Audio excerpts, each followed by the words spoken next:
It is day one of the 2011 Minnesota legislative session. And there are certainly a lot of new faces at the state capitol this year. Pat Kessler, though, fortunately is not one of them. Pat, you've been covering the Capitol for years. How exciting today, huh? You know, it really was. What we saw today is very rare in politics and government.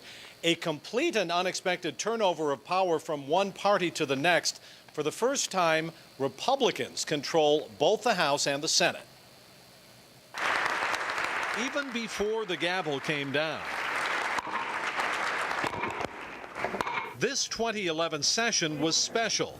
A new Republican majority and a new young speaker who asked Minnesotans to send him their best ideas. Whether you're a snowplow driver, whether you're a sandwich artist, or whether you are the top saleswoman, they're in the biggest commission in your company, we need your ideas. Do you solemnly swear or affirm that you will support the Constitution of the United States? In the House and Senate, there are 60 new members, an unusually large freshman class.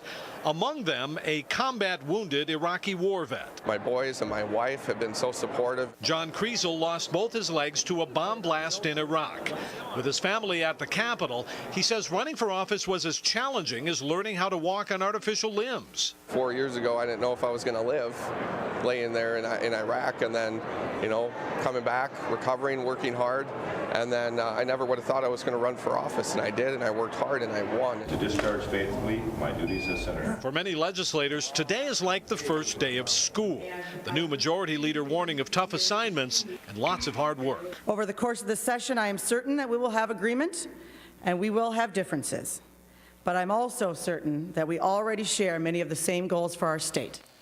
Earlier today, many legislators and the governor attended a prayer service before the session began. That is also very unusual in my experience, but Frank and Amelia, probably a good thing considering all the work they've got to do in the next several months here. Good point.